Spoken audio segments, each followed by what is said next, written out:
무중력의 마음과 십자가의 무게추라는 제목으로 오늘 말씀 나누기를 원하는데요. 살다 보면 마음이 쉽게 이유 없이 흔들릴 때가 있죠. 누군가 무심코 건넨 말 한마디에 마음이 슬쩍 기울어지고 또 작은 실수 하나에 괜히 위축되어서 하루가 금방 무거워지는 것입니다.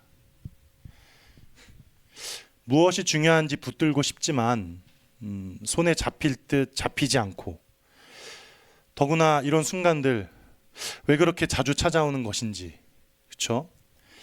우리 마음이 그만큼 약해서일까요? 아니면 다른 이유 때문일까요? 한번 생각해 보세요. 사실 이 문제는 우리가 살고 있는 이 시대의 공기와 매우 깊이 연결되어 있습니다. 눈에는 보이지 않는, 그렇지만 계속해서 우리를 짓누르고 있는 어떤 압력이 있는 거죠. 자, 겉으로만 보면 우리는 과거보다 훨씬 자유롭고 선택지도 많아 보입니다. 그리고 굉장히 가벼워 보이죠. 그러나 마음속에는 설명하기 어려운 피곤함이 자리 잡고 있고요. 그래서 마치 무중력 상태에서 떠 있는 것처럼 겉으로는 자유로운 것 같은데 실제로는 어디에도 발을 딛지 못해서 계속 흔들리는 것 같습니다. 여러분 한번 생각해 보세요. 무중력 상태에서는 물체가 가볍게 떠올라요. 그래서 여러분 무중력이면 내 몸도 참 가벼워지고 좋을 것 같잖아요. 실제로 북극이나 남극 극지방에서 몸무게를 재는 것하고 이제 적도 부근에서 몸무게를 재는 것하고 한 500g에서 1kg 정도 차이가 납니다. 그래서 아무것도 안 하고 다이어트 하고 싶다 싶으신 분은 이제 적도로 가셔서 몸무게를 재시면 되겠습니다. 어쨌든 좋을 것 같잖아요. 그렇죠? 그런 중력 없으면 좋을 것 같잖아요. 근데 정작 몸은요, 방향을 잃고 중심을 잡지 못해요. 힘을 주려고 해도 바닥이 없고요, 기대려 해도 아무런 지지가 없어서 오히려 더 빨리 피곤해진다고 합니다. 그래서 처음에는 신기해도 무중력 상태가 계속 오래 지속되다 보면 버티기가 어려워요, 사람은. 네, 우리 마음도 이와 같습니다. 오늘날 우리는 선택지가 많아 보이지만 실제로는 내디딜 바닥이 없어요. 자유로워 보이지만 중심이 사라져서 불안이 깊어져만 가고 있어요. 자, 그렇다면 이런 질문이 드는 거죠. 무엇이 우리를 이토록 흔들리게 만드는 것일까? 사실 대부분의 사람들은 자신이 흔들리는 이유를 잘 몰라요.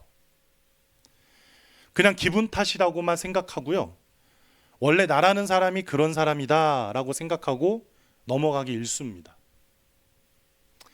그러나 성경은 마음의 흔들림이 단순한 기분 문제가 아니라 뿌리의 문제다라고 말씀해요. 중심을 놓쳤기 때문에 흔들리는 것이고 지지할 무게가 없기 때문에 쉽게 기울어진다는 것이죠.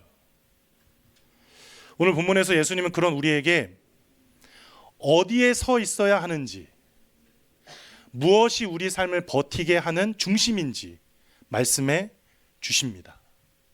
보세요. 오늘 보면 요한복음 12장 23절에서 예수님 뭐라고 하세요? 인자가 영광을 얻을 때가 왔다라고 말씀하십니다.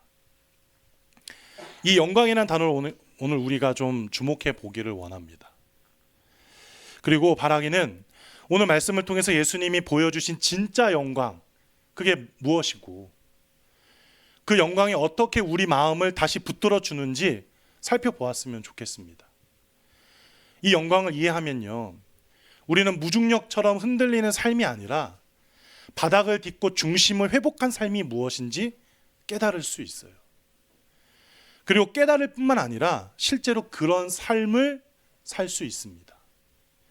그리고 그 중심이 회복될 때에나야 우리 마음은 더욱 단단해질 수 있는 거죠. 자, 이제 본론으로 들어가 보겠습니다. 다시 한번 오늘 본문 23절 우리 볼까요? 인자가 영광을 얻을 때가 왔다. 명절에 이방인들이 예수님을 찾자 예수님은 십자가를 통한 구원의 때가 온 것을 깨달으시고 이렇게 말씀하셨어요. 인자가 영광을 얻을 때가 왔다. 하지만 이 말씀은 당시 사람들의 기대와 완전히 다른 방향으로 흘러가게 되죠. 어떻게 흘러가게 되었나요?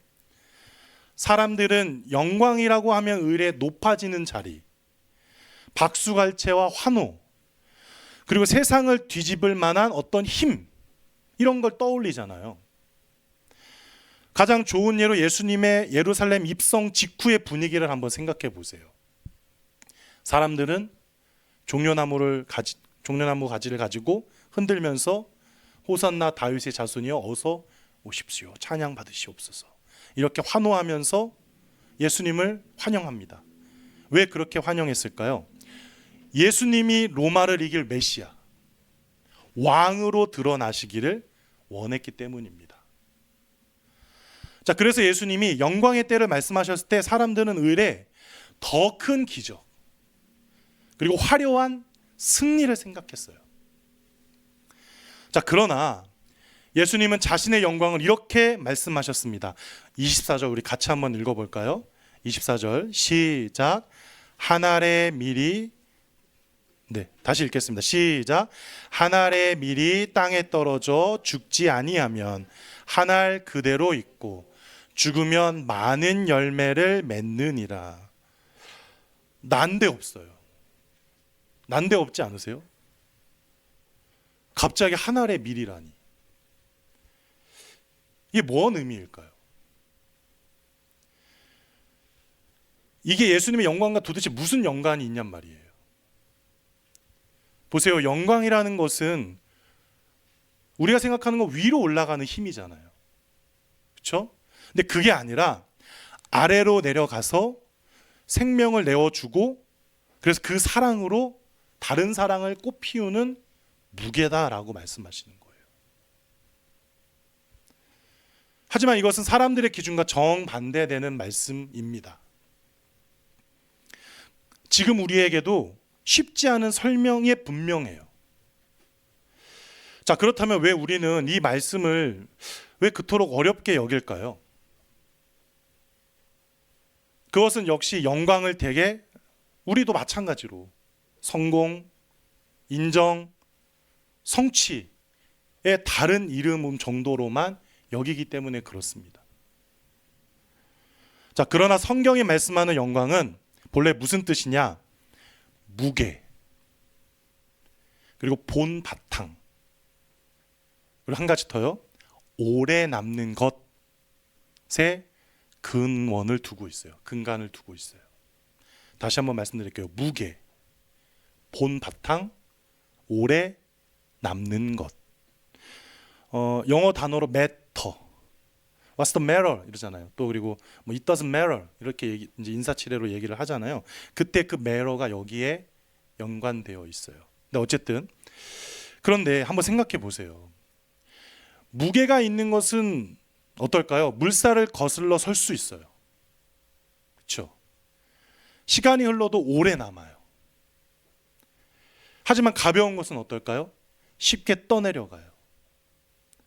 사람에게서도 사회에서도 심지어 문화와 역사 속에서도 이 원리는 항상 적용됩니다. 따라서 무엇이 오래 남는가? 무엇이 진짜 가치인가? 무엇을 위해서 희생할 만한가와 같은 질문은 결국 뭐와 연관되어 있다고요? 있을까요? 영광과 연관되어 있습니다. 자, 그런데 보세요. 오랫동안 인류는요, 이 질문에 대하여서 이렇게 답을 해왔어요. 무엇이 참된 가치인지 알려줄 수 있는 것은 하나님뿐이다. 하나님이 영광의 기준이고 하나님이 무엇이 무거운지 무엇이 가벼운지를 규정하신다. 그러나 오늘날 사람들은 어떻게 얘기할까요? 어떻게 얘기할까요? 하나님 없이도, 잘 들어보세요, 모두가 합의하면 얼마든지 좋은 사회, 좋은 결과를 만들 수 있다라고 얘기해요. 이게 뭐의 모태일까요, 여러분? 민주주의의 모태예요. 물론 하나님을 있고 없고는 그 민주주의를 주장하는 사람들 중에 신앙이 있고 없고의 차이에 또 문제가 있지만 어쨌든, 근데 여러분 진짜 그런가요? 한번 생각해 보세요. 하나님 없어도, 하나님 안 계셔도 그냥 우리가 다 같이 모여서 합의하면 얼마든지 좋은 사회, 좋은 결과 만들 수 있어요? 아니죠. 문제는 하나님을 비켜난 순간 사람들은 정말 무엇이 중요한지 서로 동의하기 어렵습니다. 그리고 점점 미궁으로 빠지기 쉬워요. 지금까지 모든 인류가 그렇게 살아왔어요. 우리는 이걸 경험적으로 알고 있습니다. 그래서 가치가 무게를 잃고 마는 거예요. 즉 하나님이 없으면 인류 사회는 무중량 상태가 되고 말아요. 겉보기에는 자유롭고 다양해 보이지만 실제로는 무엇이 중요한지 결정할 중심이 사라지게 되는 거죠. 그래서 우리 시대는 절대적 가치를 말하지 못하고 상대주의 속에서 계속 떠밀려 다닐 수밖에 없는 거예요. 예를 들어서 이런 거죠. 왜 정직해야 해? 왜 희생해야 해? 왜 선을 지켜야 해? 와 같은 것들에 대하여서 이제는요, 근본적으로 설명할 힘이 사라지고 말았어요. 근데 그 중심에, 가장 뿌리 깊은 그 중심에 뭐가 있다고요? 하나님을 잊어버렸기 때문에 그렇습니다.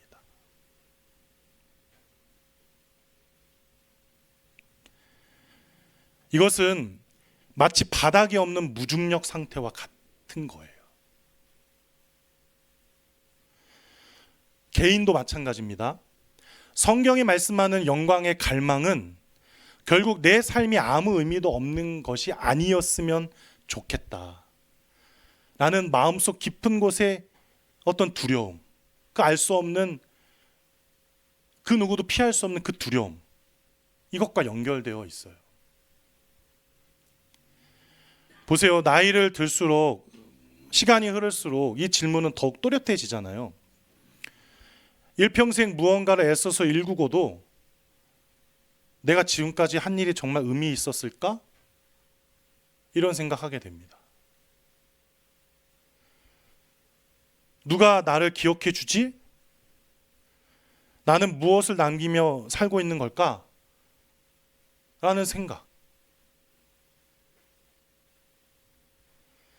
여러분, 사람이 술독에 빠지는 이유가 뭘까요?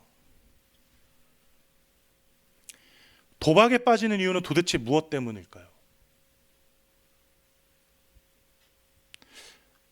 왜 여기까지 말 안 하려고 했는데 성의 노예가 되는 이유가 과연 뭘까요? 영광의 부재는 그래서 비단 사회만 무중량 상태로 만드는 게 아니라 우리 각 사람의 마음도 뿌리를 잃게 만들어요. 그래서 우리는 가벼워지고 흔들리고 쉽게 지치고 마는 것입니다. 이미 서두에서 말씀드린 바와 같이 작은 말 한마디에 흔들리고 작은 실패에 금방 휘청거리는 이유가 다 이것 때문이에요. 마음의 중심을 잃어버렸기 때문에. 여러분 어떠세요? 나는 지금 어떤 상태에 머물러 계세요? 여기서 한번 우리는 스스로 솔직하게 확인해 보아야 합니다. 물어보셔야 돼요. 내 마음 상태 어떠한지. 보세요. 성경이 말하는 영광은요, 단순한 추상적 개념이 아니에요. 실제의 무게를 말해요. 무게가 있는 것은 쉽게 흔들리지 않는다니까요. 물살이 세게 밀려와도 그 자리에 그대로 남아 있다니까요. 심지어 태풍이 몰아쳐도 그것을 견딜 만한 무게만 있으면 그 자리를 고수할 수 있어요. 사람도 똑같습니다. 영광에 있는 사람은 마음의 중심이 생기기 때문에 쉽게 부서지지 않아요. 낙담이 와도 휩쓸리지 않아요. 실패가 와도 자신이 완전히 사라지는 느낌에 빠지지 않아요. 즉, 마음의 중심추가 서게 되는 거예요. 이것이 바로 영광을 경험하는 실제의 감각입니다. 자, 그런데 여러분, 여기서 한 가지 꼭 또 짚고 넘어가야 될 문제가 있어요. 무엇이냐면 그것은 이 중심이 생긴 사람과 그렇지 않은 사람은 실제로 삶의 결이 다르다라는 거죠. 나 예수 믿었는데 교회 다닌 지 30년, 40년, 나 집사인데, 안수 집사인데, 장로인데, 권사인데, 심지어 목사인데, 내가 겉으로 가지고 있는 것에 자부심을 느껴요. 그런데 한번 생각해 보세요. 여러분, 종교적인 사람도 하나님을 중요하게 여길 수 있습니다. 그런데 그에게 하나님은 어떤 분일까요? 그냥 덧붙이는 요소일 뿐이에요. 힘들 때 한번 기도하고, 마음이 불안할 때 한번 찾고, 평소에는 도덕적으로 좀 더 괜찮게 살도록 도와주는 정도의 존재. 그렇게 종교인은요, 하나님이 내 삶을 조금 더 풍성하게 만들어주는 하나의 인생 재료로서 대하는 사람이에요. 나는 누군가요? 나는 어떤 사람이에요? 그런데 진짜 영광을 본 사람은 다르죠. 하나님을 하나의 요소로 대하지 않습니다. 그는 하나님을 자기 삶의 중심에 모시고 살아요. 그래서 이런 마음이 생겨나요. 아, 내 삶 전체를 다시 점검해야겠구나. 하나님을 중심에 두지 않으면 어떤 것도 제대로 설 수 없구나. 이런 감각이 마음속 깊은 데서부터 올라온다고요. 그래서 일상을 살다가도 문득 이렇게 다시 묻게 됩니다. 하나님이 정말 내 일터의 중심이신가? 내 가정의 중심이신가? 내 생각과 내 상상, 내 감정의 중심에 계신 분이 정말 하나님이신가? 내가 가진 것을 쓰는 방식도, 인간관계나 수많은 선택에서도 하나님이 정말 중심이신가? 이런 질문이 계속해서 확인되는 거예요. 이것이 정말 영광을 경험한 사람에게 나타나는 자연스러운 반응입니다. 그러니까 여러분 한번 질문해 보세요. 확인해 보세요. 나는 지금 어떤 상태인가?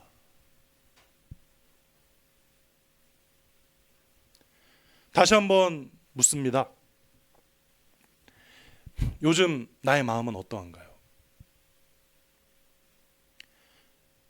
솔직하게 답해 보시길 바랍니다. 혹여라도 가끔이라고 하지만, 그렇게 치부하지만 이유도 모른 채 기분이 가라앉고 누군가의 말 한마디에 과하게 마음이 출렁거린다면, 그래서 스스로에게 왜 이렇게 별것 아닌 일에 쉽게 무너질까? 라고 되묻게 된다면, 이미 우리 마음 안에서는요, 영광의 무게가 점점 줄어들고 있는 거예요.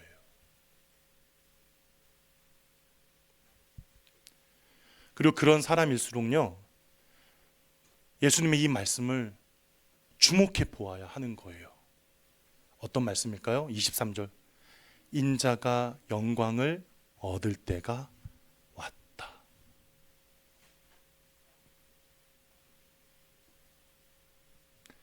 보세요.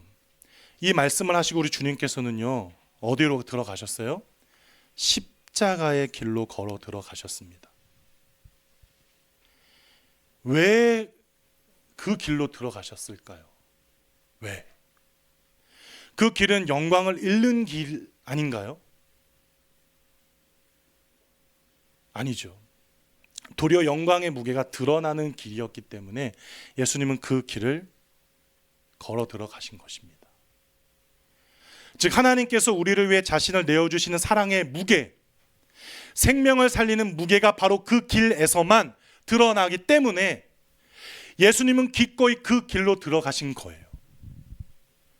그리고 그 무게가 다시 우리 마음을 붙들어서 삶의 중심을 만들어주고 흔들리던 우리 내면의 단단한 바닥을 마련해 주는 것이죠. 여러분, 그러므로 예수님의 한 알의 밀 비유는요, 그냥 단순한 교훈 정도가 아니에요. 우리에게 중심을 되찾으라고 말씀하시는 하나님의 거룩한 초대와 같은 거죠. 자, 그리고 이제 우리는 여기서 한 가지 더 질문을 확인해야 합니다. 무엇이냐면 바로 중심을 되찾으려면 그렇다면 어디로 가야 하는 걸까요? 답은 뻔합니다. 한번 생각해 보세요.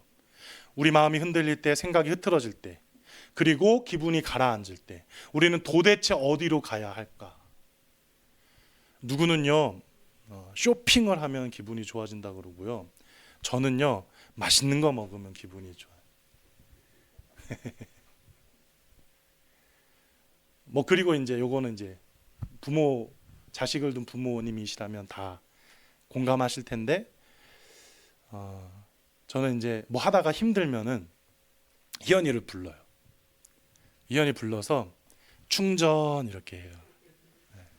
와서 충전하고 안겨요. 이제 그렇게 한 30초에서 1분 정도 안고 있으면 또 기분이 싹 좋아져요. 다 괜찮아요. 좋습니다. 자, 그런데 정말로 우리 마음이 흔들릴 때, 생각이 흐트러질 때, 그리고 기분이 가라앉을 때 우리는 뭘 해야 될까요? 말씀을 다시 들여다보면 주님께서 우리를 아주 분명한 자리로 이끄신다는 사실을 우리가 너무 쉽게 알 수 있습니다. 어딜까요? 바로 십자가의 자리입니다. 그렇습니다. 중심을 되찾으려면 우리는 십자가로 나아가야 해요. 보세요. 주님은 영광을 말씀하시면서 곧장 어디로 가셨어요? 십자가로 걸어 들어가셨어요. 사람들은 화려한 영광을 기대했지만 주님은 전혀 다른 길을 택하셨어요. 도대체 왜 그러셨을까? 어떻게 영광이 십자가에서 드러날 수 있는 것일까? 십자가는 최고의 수치이고 사망의 자리잖아요. 그런데 왜 영광을 말하면서 예수님은 죽음을 향해 걸어 들어가셨느냐는 말이에요. 그 이유를 예수님 이렇게 말씀하세요. 32절. 내가 땅에서 들리면 모든 사람을 내게로 이끌겠노라. 내가 땅에서 들리면 모든 사람을 내게로 이끌겠노라.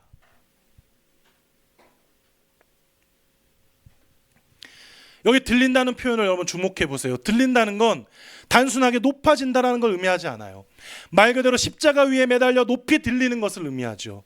다시 말해서 예수님은 십자가에서 하나님의 영광이 가장 밝게 드러난다라고 말씀하고 계신 거예요. 그렇다면 왜 십자가였을까? 왜 하필 고통과 수치의 정점인 십자가에서 예수님은 하나님의 영광이 드러난다고 하신 것이었을까? 많은 사람이 감탄하는 자연의 웅장함이나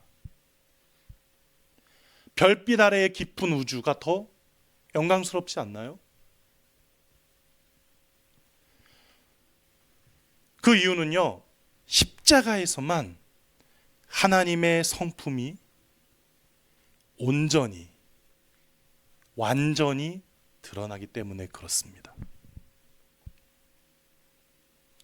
보세요. 성경은 하나님을 사랑의 하나님이라고 말씀해요. 하지만 동시에 공의의 하나님이라고도 말씀합니다. 악을 결코 가벼이 여기지 않으시고 인간의 죄에 대하여 진정 분노하시는 분. 그런 분이 바로 하나님이세요. 그런데 바로 그 하나님께서 우리를 끝까지 사랑하신다고도 말씀하고 계세요. 물론 이 두 성품은 따로 떼어놓고 보면 서로 충돌하는 것처럼 보이죠. 그러나 십자가에서만큼은 둘이 하나가 될 수 있습니다. 여러분도 아시다시피 예수님은 십자가에서 하나님의 공의를 완전히 만족시키셨잖아요. 죄는 반드시 심판을 받아야 한다는 하나님의 공의가 그대로 이루어졌습니다. 동시에 예수님은 십자가에서 하나님의 사랑을 극치로 보여주셨습니다. 그분은 우리의 죄를 대신 짊어지시기 위해서 스스로 심판 아래로 들어가셨어요. 우리가 받아야 할 버림과 우리가 받아야 할 벌, 그리고 어두움까지도 홀로 감당하셨어요. 그래서 십자가는 하나님의 사랑과 공의가 충돌하는 것이 아니라 뭐라고요? 완전히 조화를 이루는 곳이에요. 그러므로 이제 우리는 다음과 같은 더 깊은 진실과 마주해야 하는 거죠. 뭘까요? 바로 나는 그 영광을 어디에서 지금 보고 있는가? 흔들리는 마음에 다시 중심을 얻으려면 나는 어디로 가야 하는가? 어디일까요? 십자가죠. 영광은 십자가에서만 보여요.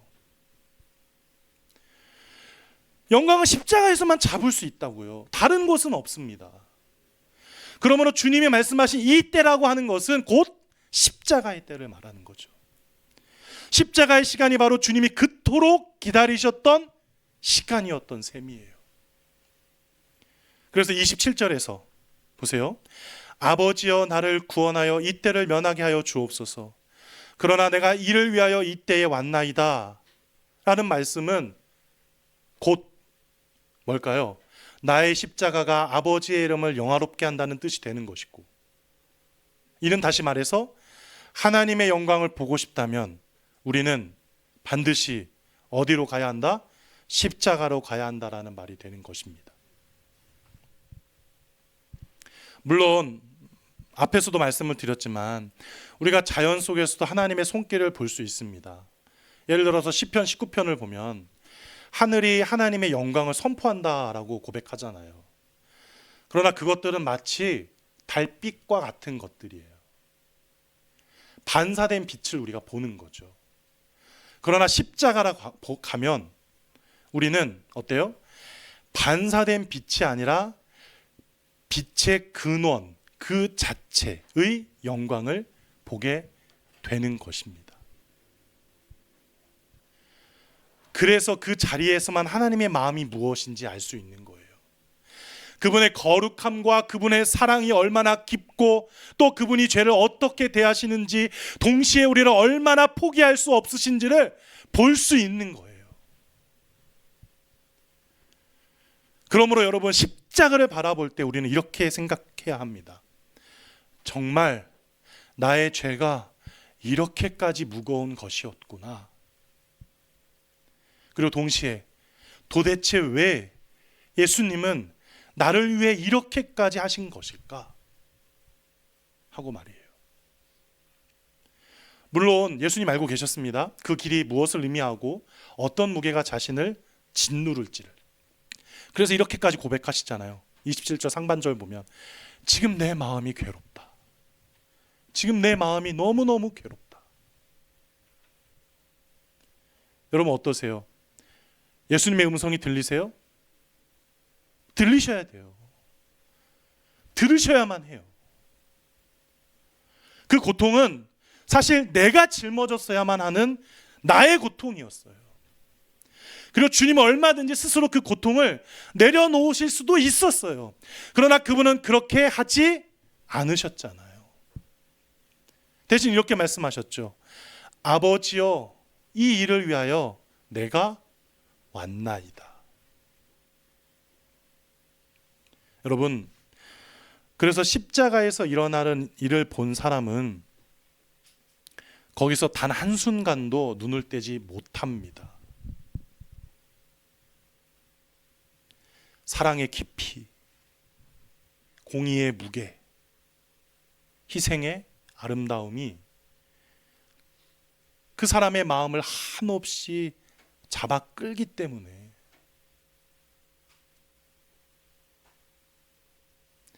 여러분, 하나님이 우리를 위해 자기 아들을 십자가에 내어주셨다니 이보다 더 큰 은혜가 또 어디 있을까요? 그러므로 우리는 절대로 가벼운 존재가 아닙니다. 우리는 하나님의 마음 무게만큼 중요한 존재예요. 그래서 십자가 앞에 서면 세상이 주는 가벼움이 아니라 하나님이 주시는 영광의 무게가 우리 가슴에 다시 내려앉는 거예요. 그래서 세상이 마구 흔들어 놓은 이 마음을 다시 세우고자 할 때 어때요? 다른 곳으로 갈 필요 없어요. 여러분, 십자가만을 바라보세요. 십자가를 바라보는 것 말고는 다른 길이 없어요. 그 자리에서 사랑의 무게, 영광의 무게가 다시 우리 마음을 붙들어 준다고요. 이제 마지막 질문 나누어 보려고 합니다. 이런 거죠. 그러면 우리는 어떻게 십자가를 진짜 영광으로 여길 수 있을까요? 가만히 한번 생각해 보세요. 십자가는 영광이고 그 영광을 바라보아야 하는데, 근데 그냥 바라보는 것만으로 되는 걸까? 아니잖아요. 그 영광을 진짜 나의 영광으로 생각해야 하잖아요. 가져와야 하잖아요. 어떻게 해야 될까요? 누구나 마음의 중심을 어디에 둘지 결정하면서 살아갑니다. 그렇죠? 사실 우리의 마음은 늘 영광의 자리를 찾아다녀요. 어떤 사람은 직업에서, 어떤 사람은 관계 속에서, 또 어떤 사람은 성취와 성공 속에서 자기 의미를 얻으려고 합니다. 하지만 그 자리를 잃으면 마음이 흔들리는 거죠. 즉 인간은 누구나 이런 거예요. 나는 이래서 괜찮은 사람이다 라는 감각을 어디에서든 찾으려고 하고 그래야만 버틸 수 있다라고 생각을 해요. 누구나 다 그렇습니다. 그리고 그것을 찾지 못하는 순간에 와르르 무너지는 거예요. 그러나 십자가를 아는 사람은요, 이 구조를 완전히 바꿀 수 있어요. 어떻게 바꿀 수 있을까요? 마치 바울이 고백했던 것처럼 내게는 십자가 외에 자랑할 것이 없다라고 하는 그 고백을 할 수 있을 정도까지 갈 수 있어요. 어떻게 그럴 수 있을까? 보세요. 내게는 십자가 외에 자랑할 것이 없다. 그것은 바꿔 말하면 무슨 이야기냐면 이거죠. 나의 무게 중심을 어디에 둔다? 십자가에 둔다라는 것입니다. 다시 말하면 종교적인 사람도 하나님을 중요하게 여길 수 있다고 말씀드렸잖아요. 그러나 그에게 하나님은 여전히 덧붙인 요소일 뿐인데, 그저 삶의 한 부분을 보완해주는 재료일 뿐인데, 그러나 십자가를 영광으로 여기는 사람은 다릅니다. 그는 하나님을 변두리에 두지 않습니다. 그는 하나님을 자기 중심부에 모시고 와요. 그래서 그는 그의 의미와 그의 자부심 그리고 그의 기쁨을 온전히 십자가에 두어서 뿌리를 내리고야 말아요. 그래서 십자가는 단순한 신앙의 상징이 아니라 뭐다? 우리 마음의 중심을 바꿔놓는 사건이라고 해야 옳습니다. 어떤 자매가 있었어요. 그는요, 한동안 사람에게 인정받는 것만으로 자기의 가치를 확인하려고 했습니다. 그러나 그는 결국에 그 모든 것이 자신을 꽁꽁 묶어두고 결박하는 것이라는 것을 깨달았고, 그래서 어느 날 십자가 앞에서 이렇게 고백합니다. 만약 그렇게 영광스러운 분이 나를 위해서 자신의 생명을 내어주셨다면 나는 그분께 정말 중요한 존재다. 그 깨달음이 있고 난 뒤에 어떻게 되었을까요? 직업은 덤이 되고 결혼도 덤이 되었어요. 성공도 물론 덤이 되었어요. 덤이라는 게 뭐예요, 여러분? 있으면 좋고 없으면 뭐 할 수 없고, 그렇죠? 그렇습니다. 십자가가 중심을 차지하는 순간에 이 세상 그 무엇도 결코 우리를 흔들릴 수 없어요. 예수님께서 말씀하신 대로 자기를 찾으려면 반드시 자기를 잃어야만 한다라는 것이 지금 그렇게 적용이 되는 거예요. 그 말씀의 실제가 이렇게 이루어지는 거예요. 그러므로 여러분, 십자가를 영광으로 여긴다는 것은요, 어떤 순간의 감정이 절대로 아니라 그것은, 잘 들으세요, 믿음의 선택이고 신앙의 훈련이며 그리스도인 된 우리 삶의 방향입니다. 다시요. 믿음의 선택이고 신앙의 훈련이며 그리스도인 된 우리의 삶의 방향이에요. 십자가를 이렇게 구체적으로 명확하게 이해하셔야 돼요. 그리고 그것은 하나님께서 나를 위해 어떤 대가를 치르셨는지 그 무게를 받아들이고 그분이 나를 위해 죽으셨다는 사실이 내 인생의 가장 무거운 사실이 되도록 자리를 바꾸는 거예요. 그때 우리의 마음은 비로소 진정한 평안을 얻게 됩니다. 성탄의 밤, 천사들이 하나님께 영광, 땅에는 평화라고 노래하잖아요. 그 이유를 가만히 한번 생각해 보세요. 하나님께 영광이 올라갈 때만 우리에게, 우리 마음에 평화가 내려앉는다는 거예요. 십자가를 영광으로 여기지 않는 한 사람은 아무리 다른 길을 찾아도 결국에 불안 속에 있게 마련이라는 거예요. 그러므로 이제 우리는 이 한 가지 고백으로 나아갈 수밖에 없습니다. 아버지여, 십자가 외에는 아무것도 자랑하지 않게 하옵소서. 여러분, 이 고백이 마음의 중심을 되찾는 유일한 길입니다. 그리고 이 고백이 참된 영광을 되찾고 진정한 평안으로 들어가는 유일한 방법입니다. 말씀을 정리하겠습니다. 고린도전서 10장 31절 잘 아시죠? 그런즉 너희가 먹든지 마시든지 무엇을 하든지 다 하나님의 영광을 위하여 하라. 무언가 우리를 올가매는 것 같고 내 삶을 쥐어짜는 것 같은 말씀 같아 보이지만, 여러분, 하나님께서 우리에게 영광을 요구하시는 것은 그분이 인정받고 싶어서가 아니에요. 사실은 우리를 이미 십자가에서 이룰 수 없는 존재로 붙들어 주셨다라는 사실을 보게 하시려는 선하신 그분의 의도라는 것을 여러분 반드시 꼭 기억하셨으면 좋겠습니다.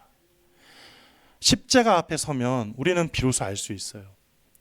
세상이 말하는 가치가 얼마나 가볍고 하나님께서 우리에게 매기신 무게가 얼마나 무겁고 깊은지, 그리고 내가 얼마나 소중한 존재인지.